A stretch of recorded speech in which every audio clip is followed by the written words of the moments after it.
we think about this setup, y'all? I like this a lot better than what we've been working with the past couple weeks. What's up, y'all? Welcome back to Rolling with Katie. I'm your host, Katie.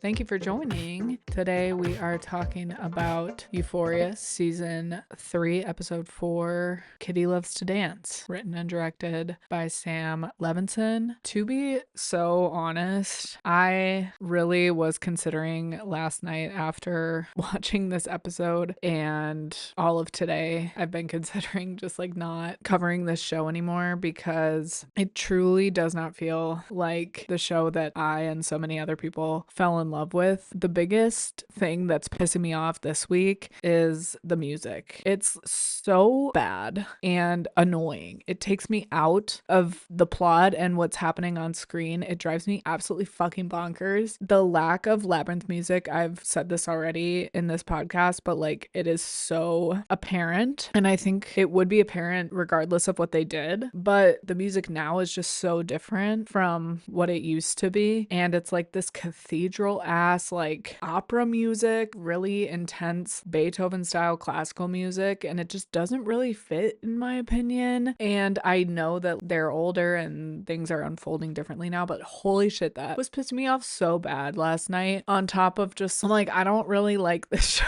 anymore. Like, I don't know if I'm enjoying it. Obviously not enjoying it as much as I enjoyed season 1, and it's some things and like decisions that are being made are just making me angry. I'm still recording this episode of the podcast and I'm not giving up on this show, and I also don't feel like it is completely horrible after sitting with it for almost 24 hours now. Kind of depressing and disappointing at times, but I do think there are good things about it. And at the end of the day, so many people are watching this show, and there really aren't many other shows that you can compare to this one as far as like the cultural impact that it has had and the impact it's had on these actors. The other thing is like this is like the highest level of Hollywood and like the industry operating right now. Like these actors are extremely talented and good at what they do. So like I'm gonna keep tuning in for the connection aspect of it with other people who watch the show and like the commentary that it does make on our culture and society. Like I do still think it achieves that very well. But as far as like I'm having a good time, no, I wouldn't say I'm having a good time anymore. I'm having a good time with my sister coming over and watching it and like watching TikToks after and seeing what people have to say about it. Circling back to the music related to TikTok, there is this creator on TikTok. Oh my god, let me pull it up.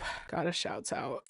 Not Bernie Sanders. Follow me on TikTok if you're not already. It's at your girl KT, the letter K, the letter T. So your girl, you with me? Your girl KT, LYLAS, LYLAS. Follow me there because I repost a lot of Euphoria TikToks that I agree with and like takes that I agree with. But this creator, Gabriella Zana, I'm probably butchering that. Her at is Zana, ZAUNAINAS.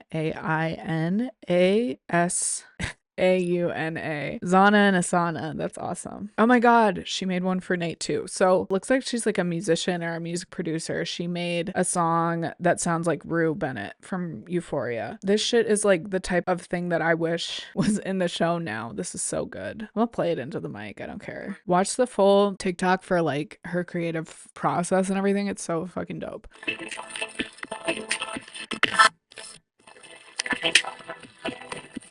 That's what she thinks Rue Bennett sounds like, bro. That is so fire. She's so talented. Get her on the show immediately and have her redo all this music because it's taking me out and it's fucking garbage. Sorry for that long ass intro. I've just been low-key having like a crisis over if I even want to do this shit anymore or not because it's genuinely making me sad. And I'm like, I'm going to see like the sequel of The Devil Wears Prada this week and people are saying that's bad too. And I'm really kind of getting tired of Hollywood and this industry taking things that I love so much. Like I love The Devil Wears Prada and I know that a bad sequel like can't take that away from us or anything. And if you've been listening to me on podcasts rant and ramble about film and TV, I know I can come off as kind of like snotty and whatever, and I don't mean to be like that. The last thing I want to be is a film bro, but I'm just kind of sick of Hollywood taking the things that I loved and ruining them for a multitude of reasons. There's too much time and money and cooks in the kitchen. There's capitalism that's ruining fucking everything, and everything's based on an algorithm, and AI is being used more than ever to do creative jobs. It just doesn't feel like art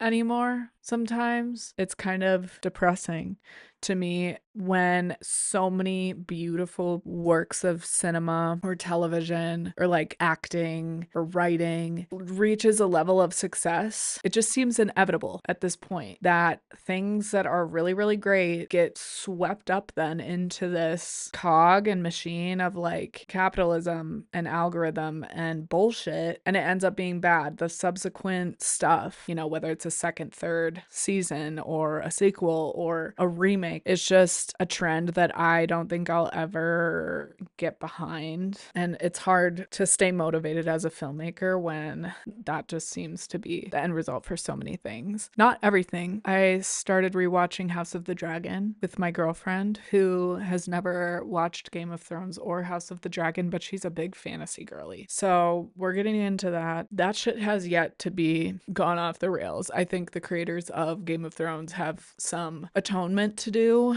Not that it's the same people who did Game of Thrones. The Game of Thrones franchise with all these spin-offs is kind of like atoning for the shit they pulled with season 8, which that's a whole separate topic. But it's not all bad. Not all men. Not all movies and TV. But a lot. So anyways, sorry for my ranting and raving. My only check-in today, it kind of applies to people who are watching because we got a new kitty. Actually, I think I talked about this already, but my girlfriend and I now have 2 cats, and one of them is in here in the office with me, the new one. His name is Pluto. So if you see him in the background, if you're watching on YouTube, he's literally so cute. Hi, Bubba's. Do you know I'm talking about you? Mom life. See, there he is. You can see his little head if you're watching. Okay, let's get into talking about this episode. I only watched it once because I didn't feel like watching it again, to be honest. I know I said that I was going to start trying to do that last week, but I take it back. So eat it. I'm not going in any particular order. Let's just do stream of conscious. That's the type of vibe I'm on. Today's episode is brought to you by 10 milligrams in Starburst form. Okay, Lexi in this episode, she again is trying to be this industry it girl, which I love for her, rooting for her. She tries to have this badass moment by bringing Jules on to this set and this production to commission an art piece for the soap opera that her boss is running. And ooh, I can get you on this set, and very like cool girl energy for her with Jules, but then she's also like providing Jules with this opportunity, and not that Jules needs it. Did we forget about Mr. Ellis Sugar Daddy? He didn't have any screen time this episode. Not mad about it, but I'm just kind of like, we spent a whole episode talking about how Jules now gets to like pick and choose her opportunities and really focus on painting.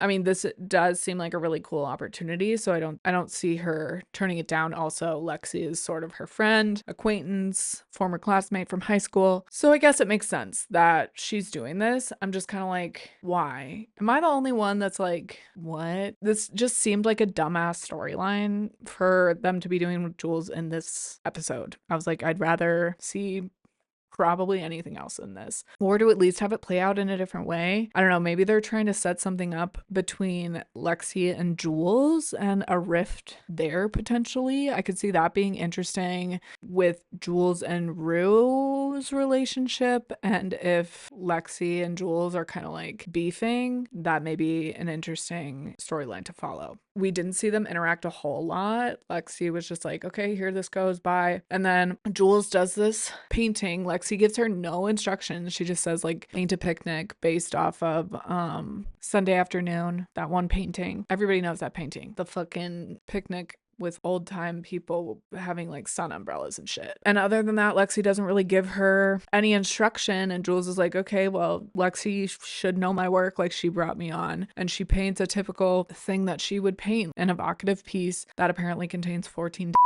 I don't know if the show is kind of trying to be like, I don't know, it's campy, but it's also kind of like self-refacing. And I can appreciate that because there was that episode in season 1 where everybody was like obsessed with the number of dicks that appeared in that episode. And then the struggle and fallout that Jules feels from kind of the criticism that she receives. It's interesting. It's hard not feeling seen or valued as an artist. I'm just struggling to understand the point of this at all, to be completely honest. The whole conversation with all of these industry decision makers who are staring at this painting. Love the shot setup, love the kind of funniness of that. But in my mind, and this isn't even me, like I'm not coming from a place where I've worked on a ton of sets. I definitely haven't. And especially not at the industry level. But I know for a fucking fact that people don't stand around and talk about something like that for an extended period of time. I think when you're working on a fast-paced, time is money, and this showrunner goes on to say that Lexi cost them $191,000. I think that that is very accurate and a good way to showcase how the industry operates and the stakes within that. But the conversation and the campiness of that fits with the show and kind of the silliness of the show. But I'm like,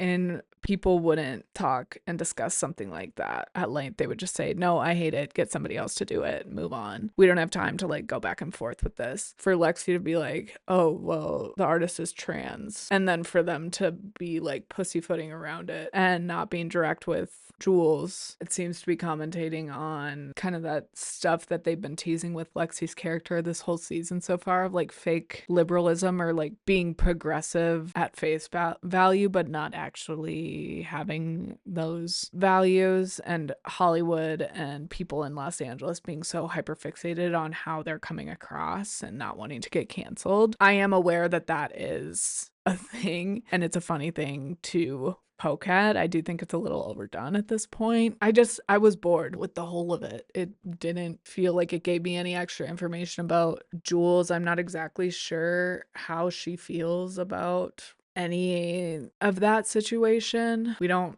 see her for the rest of the episode after she paints that big dick on the canvas in retaliation after they ask her to redo it. I'm just like, yeah, Jules is a badass. She doesn't take any shit. We knew that already, I guess. Good to see that she's still operating that way. Give me more of her. Let me see her interact with other women. I always want more Jules. I always want more Hunter Schafer, no matter what. I just was like annoyed with this whole thing. And then Lexi gets ripped to shit by her boss. You know, Lexi kind of is the only character that has a normal job, and we see her lash out at her friends and former high school classmates about like what they're doing with their lives and how they're making their money and kind of judging them and looking down on them. I think Lexi's character is a good thing to have in this season and to show what somebody living in America now trying to lead a normal life path, working a 9-to-5 corporate type job, even though it is the film industry. This is what it's like trying to make money and work a normal job. It's still cutthroat at the end of the day. You are just a number. You're just a robot that is meant to make other people money and make entities money, and corporations and rich people making them richer. Companies who pay for healthcare and payroll taxes view workers, no matter what industry they're in, as an investment that if it comes up as a net negative isn't worth it. And that commentary is incredibly palpable. A lot of criticism that I'm seeing about Euphoria season 3 is people saying like, this shit is insane, blah blah blah blah blah. People said that about season 1 as well. Like, that wasn't my high school experience at all. Like, this is so gnarly. That's valid. The show isn't for everybody, obviously. I'm not saying that everybody needs to watch it and love it, because I definitely don't. But I don't think it's as wild as people are saying it is, especially when it comes to stuff like these small moments where it talks about, gender roles, working, money, power, the commentary that it's making on some of these things is more accurate than some people want to admit. It's a fine line, right? Like some of this super sexual shit and these disturbing images and things that are happening, the silver slipper, or, what Cassie's doing, or what's happening to Jules, they are grotesque and yucky. And as I've done in episodes prior, might cause people to question what the fuck is wrong with this creator and the people behind this show. Why are they willing to do this? Why are they showing this? It's not necessary. But the reality is, and this might be jumping ahead, the reality is what we see happen with Kitty at the Silver Slipper happens, period.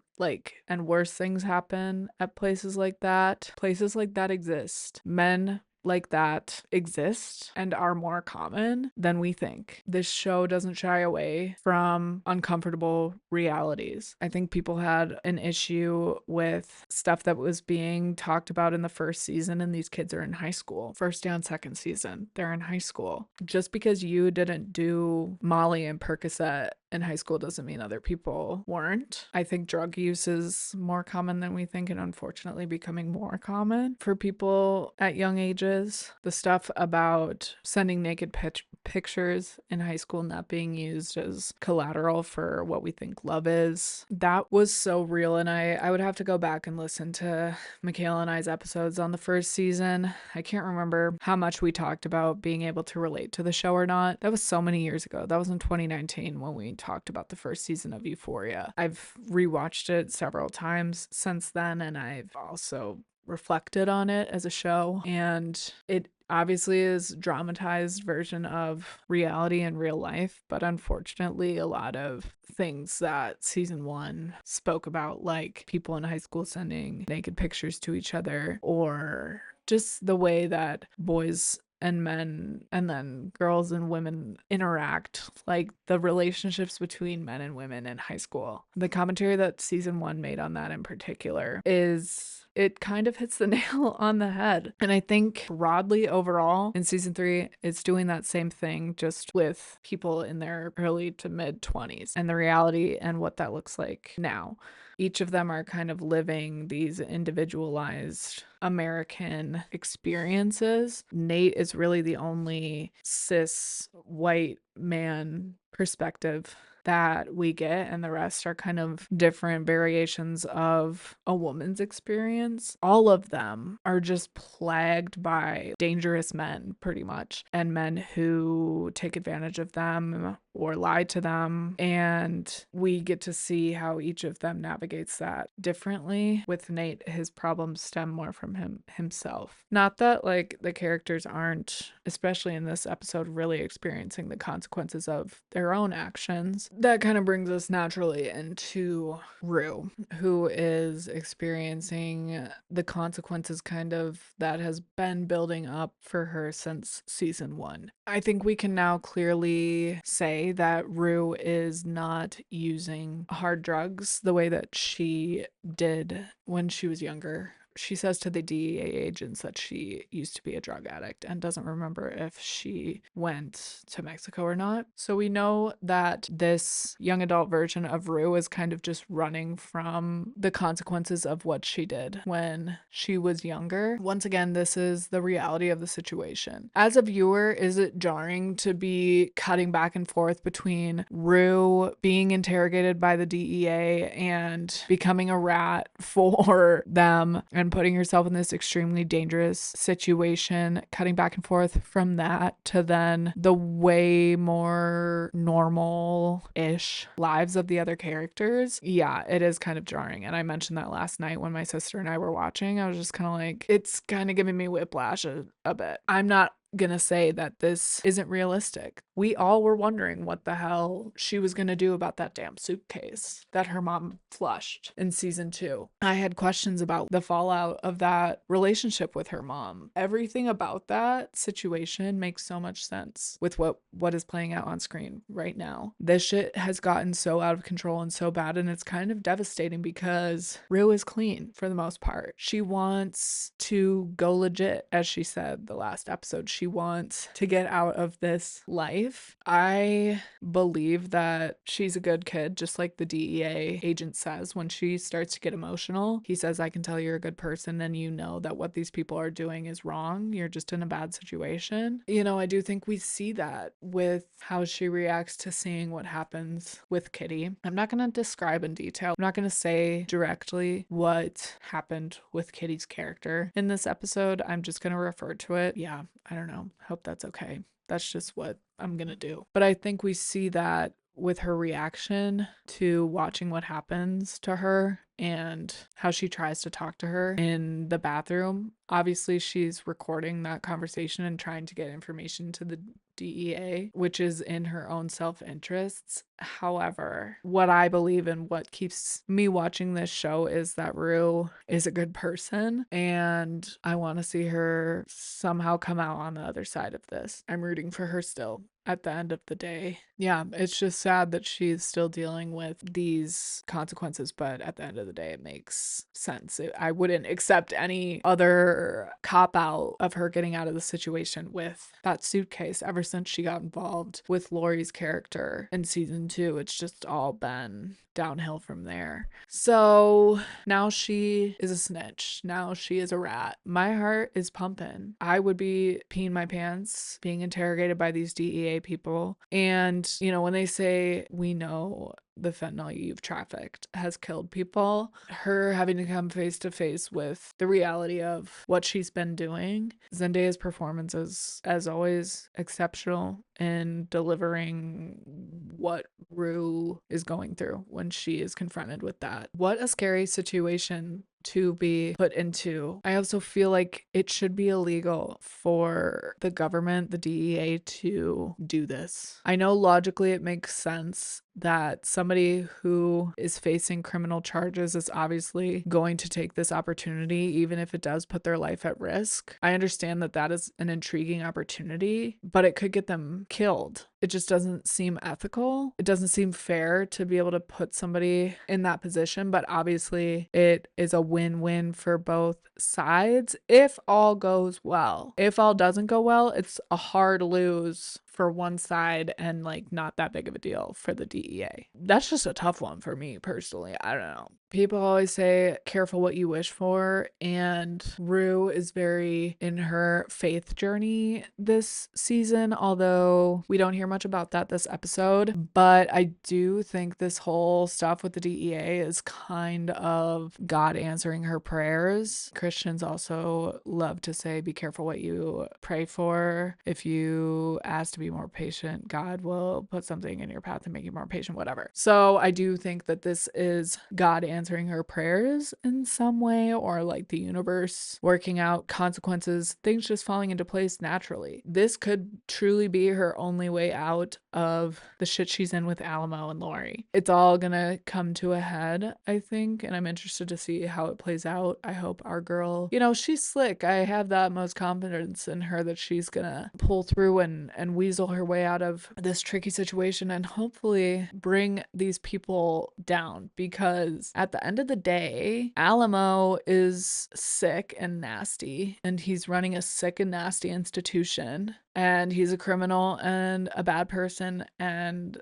the shit he's doing is resulting in people dying. Lori is also killing people, and her entourage, I don't even know what to call them, her gang, her crew, they're white supremacists. So, ew. Yeah, I want this season to end with the storyline being wrapped up where Rue is able to outsmart all these people who misjudged her and bring them down. I do think that would be epic for her and a good way to just end it all in a clean way. She gets off with the DEA and her and Jules run off into the sunset. A girl can dream, right? Truly, I tune out at this point every time Alamo goes on one of his mansplaining rants. I don't know what it is. These moments where he's like, let me tell you 3D print AR-15s and you're just icky. Let me tell you the way of the world. I tune out. I can't listen to another one of those fucking speeches. I haven't talked a whole lot about Bishop's character. Oh, hi Pluto.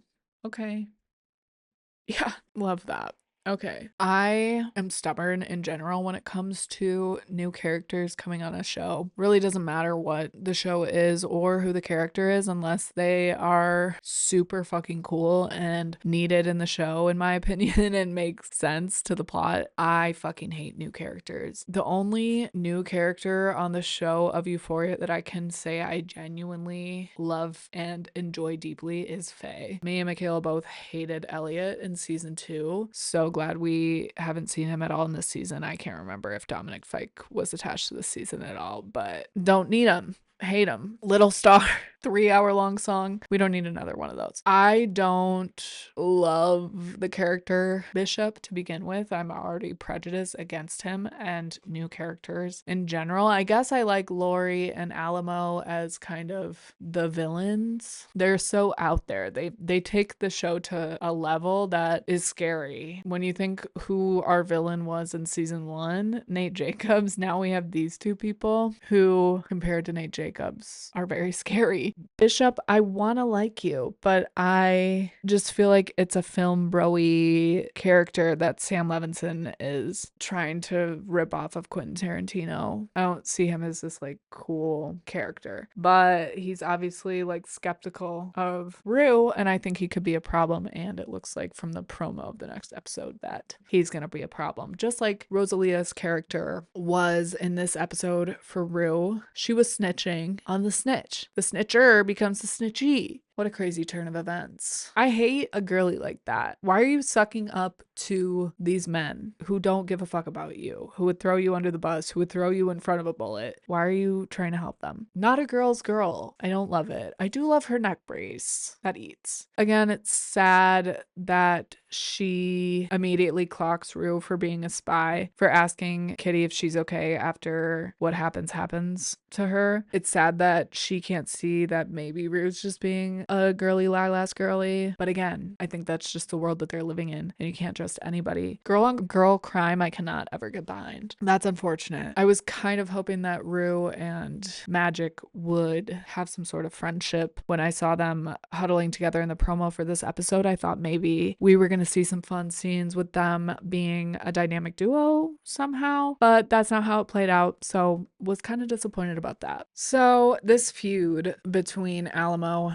and Lori reached another new height with the racist buffoons barging into the strip club in Barack Obama masks. They shoot Eddie, one of Alamo's, I think he's like his right-hand man sort of vibe. They shoot him in the tummy. I don't know if he's gonna make it. It didn't seem good. Once again, going back to the theme of like, you are expendable, you are just a cog in the machine, you are just there to make a rich man richer unless you are the rich man, and people pining for power and everything to be that rich man, because at the end of the day, if you're not that rich man, you're expendable. And if it's between figuring out what's going on and getting the information that the boss wants and getting you to a hospital because you're bleeding out, they're gonna choose what's in their best interest before you and literally saving your life. So that's so crazy. Eddie, unionize, get some workers' rights. No, obviously that's the price you pay when you are in that business. You don't got no representation, but still kind of the same deal that Lexi's dealing with. Obviously not. Very different situations, but you guys know what I'm talking about. So I like the way that things are escalating as far as Rue's plot with this. Is it my favorite thing to watch play out? No. To be honest, every time we're following Rue and what's going on in her life, it's kind of my least favorite part of watching Euphoria, because it is these more grotesque images that I personally have a hard time with. I just don't have as much fun watching those scenes as I do some of the other scenes in this show, and following some of the other characters is just more fun for me at this point. I am interested to see how this whole DEA situation turns out. I'm interested to see what happens with this feud and the two things kind of going on at once. I wonder which side is going to be brought down first. Are they both going to be brought down? Only time will tell. We did get a teaser that Rue and Jules are going to be spending more time together, and things alluded to in the promo that it's getting a little romantic. We don't know what happened between them in the second episode, if Rue kept Jules company when she was in the bathtub, what ended up happening. Maybe we'll get an answer to that in episode 5, and we'll see what happens with their relationship. And if things get rooty, I hope they do. Let's get gay up in here. It's high time. It's literally high time. Cassie got a little gay this episode. Forgot about that until just now, until I just said that, because I was going to be like, no one is being gay. But Cassie did make out with a woman. Was it for the male gaze? Yes, 1000%. Yeah. Cassie is on one. She's not playing the fuck around in this episode. We love to see it. For all of the times that I said I hate this fucking show while watching this episode due to a multitude of frustrations, I turned to my sister and said, but see, yeah, I live for that. After some of these conversations that Maddie and Cassie are having throughout this episode and just their scenes together in general. Obsessed with the part that everybody's talking about. There's the 2 little girls sitting on the curb behind them when Cassie gets into the car. Sweet, tender, easy, cute moment. Appreciated it. It's reminding us of like where they started, where they are now. How do you feel about it, audience member? We love moments like that, you know, not too heavy-handed. It's cinema. Okay, credit where credit is due, guys. They're at that party. Maddie very smartly and astutely takes Cassie to the party of that actor man that her job represents, and is like, your job is to get him to take a video with you and to want to sleep with you and promise him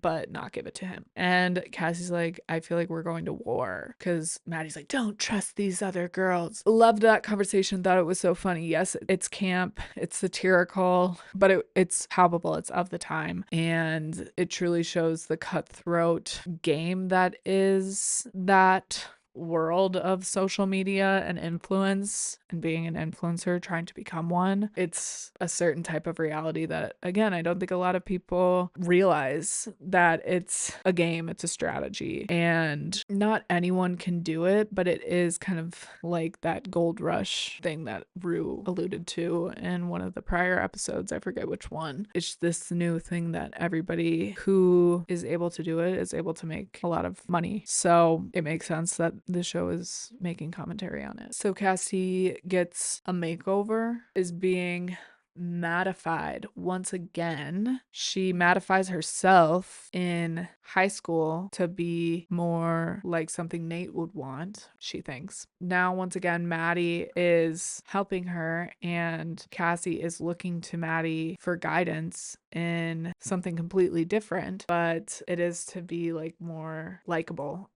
and to impress like a certain demographic of people. Loved that. Thought it was very interesting. This storyline is probably my favorite at the moment, which is saying something. Yeah, I kind of can't believe I'm saying that, because first of all, fuck Sydney Sweeney. Fuck her. But also the stuff in episode 1 was so outrageous and really truly honestly had me gagged. But I'm softening. Not towards Sydney Sweeney. I'm softening about choices that have been made. And maybe it's because physically and mentally I'm also softening due to the sponsor of this episode, 10 milligram Starburst. Not actually Starburst brand. God. I saw some people asking why Maddie would be so willing to help Cassie, how upset she was at Nate and Cassie's wedding, but that's not valid to me. I feel like this does make a lot of sense. Maddie is a go-getter and is career focused. I think she does see potential in Cassie genuinely. I'm pretty sure Maddie is aware that Cassie's like, fuck Nate. She's gotta be, right? I can't remember if they talked about it at all, but I'm pretty sure they did. And I'm pretty sure Maddie is like, yeah, Nate's a fucking loser, fuck him. Would have been interesting to have more time on that. I hope that we do touch on that and see how Maddie feels about that. I mentioned in the last episode that I was sad for Maddie being down about Nate and Cassie's wedding and just going home and having her kind of big girls don't cry moment, but I would like to see her realize like that she won shit. You know, I want to see Maddie win. more than Rue, Loki more than anybody. I want to see Jules and Maddie win. Everybody else, I wish them well. You know, I would just like to spend more time on that. And maybe that's just me, and maybe that's stupid and selfish and just me wanting answers about my favorite character and wanting to know every detail about what she's thinking. But I think it's worth it given how much time we spent on, not that it was so much time, but the time we spent with her being sad. Last episode after the wedding, I would just kind of like some resolution with that. I don't want to end with it being she's sad. I want her to be like, yeah, and Nate is a fucking loser.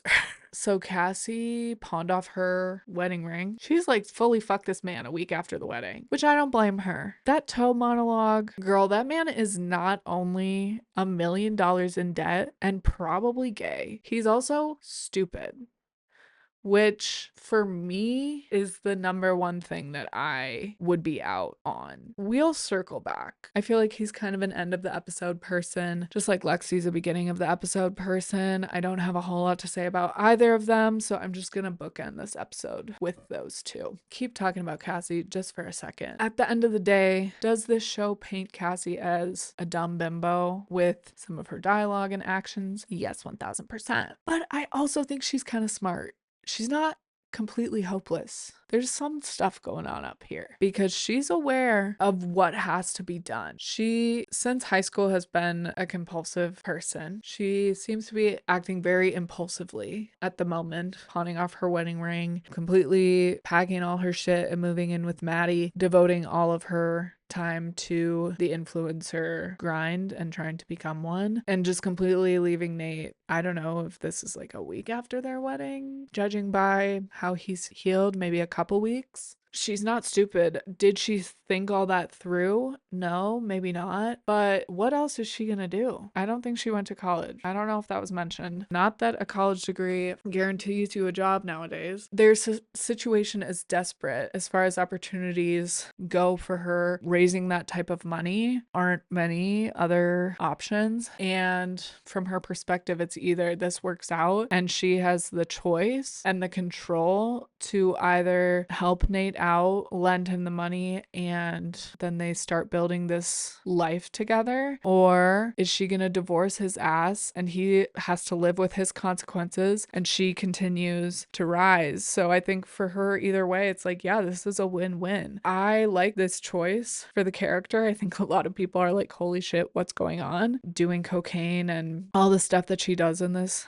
episode is obviously off the shit and off the handle. What other options does she have? And I kind of live for this independent moment. I think it will be extremely interesting if and when she does, given the promo for episode 5 and just how I feel like things are probably progressing, she's going to become successful with this influencer thing. And it will be interesting to see what she ends up doing about her marriage to Nate and if she chooses to pursue the life of the two of them together in this fairy tale, or if she is going to pursue a life that is her own, where she is completely independent of him, and what her life looks like to herself and to other people completely depends on her. And I think that would come with a lot of judgment and not all of the maybe perks of being in this upper class, white, heterosexual, fairy tale, like attractive couple life. You know, one path is definitely going to be harder than the other. So it will be interesting to see what ends up happening with Cassie's character. And similarly, what happens with Maddie's character and the two of them together and what this results in for them and how Nate plays into that. We have more girl on girl crime with that influencer who has worked with Maddie in the past and wants to obviously see her hurt, and Cassie performing kind of for the male gaze to get this man, this celebrity man's attention. Both of them don't actually give a fuck about this man. They are doing it for clout. They're just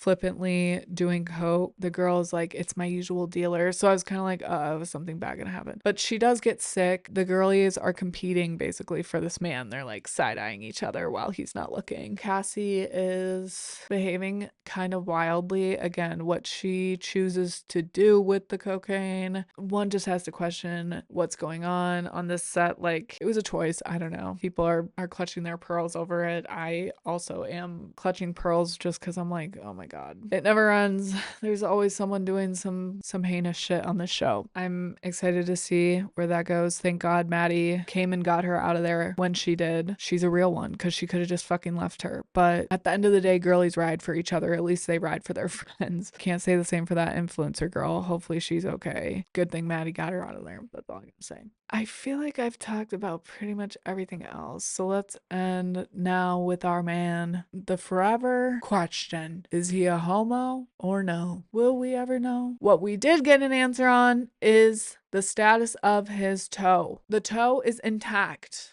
I repeat, the toe is intact. I must rescind my rest in peace to Toe. She's with us. They got her on ice, you guys. They got her on ice. They transported her to the hospital. They sewed her back up. It's a little shorter than she was before. Baby girl has her toe. Sometimes things work out. I have spoken a lot about how the show is reflective of our reality today. Yes, it's a dramatized scale. Yes. Is it one individual's experience? Absolutely. It's not talking about all men. Personally, Nate Jacobs is a version of a man that I know, that you know, that I think a lot of us know. Michaela and I, when we talked about season 1, I think we even titled the episode Nate Jacobs Scares Us. I talked about in the last episode, he didn't smile in all of season 1 and 2. He is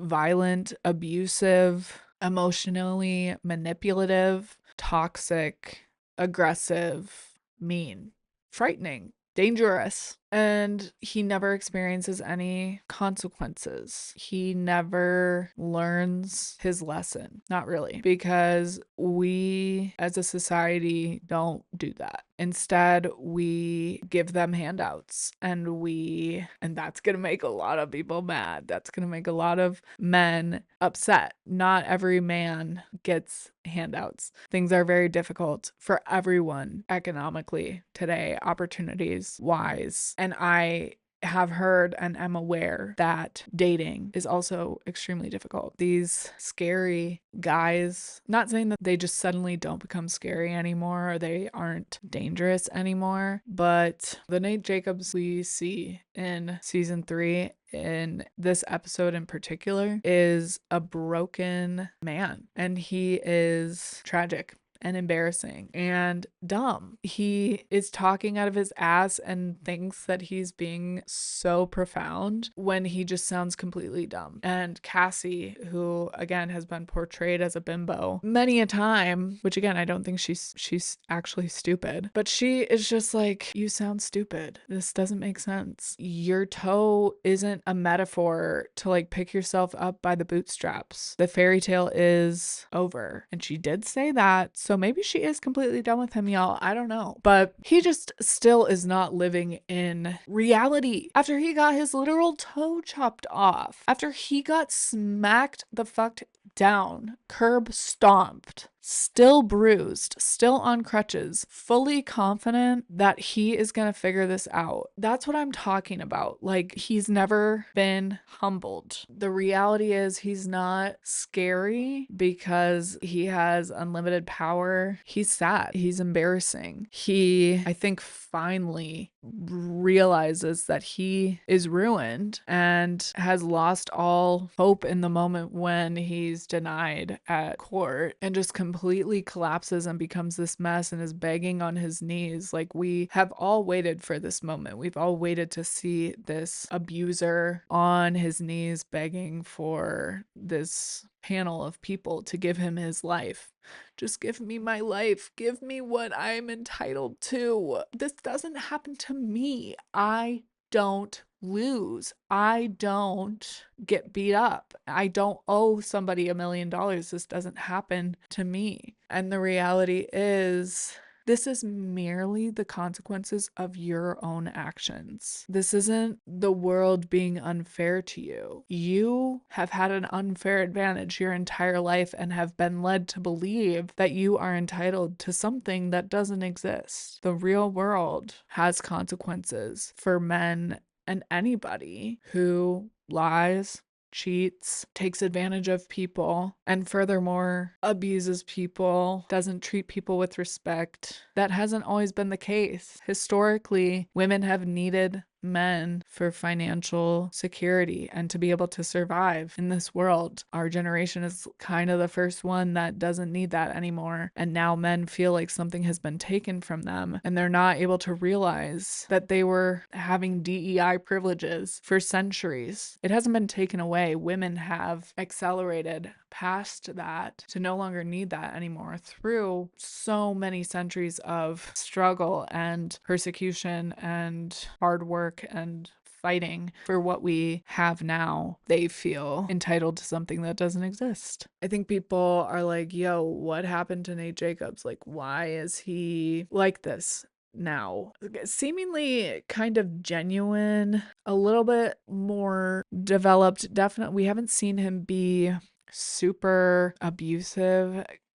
Hopefully I'm not wrong on that and just forgetting things, but I think most people can agree that Nate Jacobs in season 3 is a pretty big departure from Nate Jacobs season 1. And I know that that is intentional given interviews and stuff with people, but I think a lot of people are confused by it. I said in a couple previous episodes that I do think he's gonna lose his shit at some point and the top is going to come off. It kind of did in this episode, just not in the way that I thought he lost it, but it wasn't him like lashing out and being angry and beating his head against the floor like we saw in season 1. It wasn't this violent outburst. It was like kind of a sad wail, and I don't hate what they're doing with his character this season, and that's all I can really articulate with that. I do think it is kind of an accurate portrayal of men generally nowadays.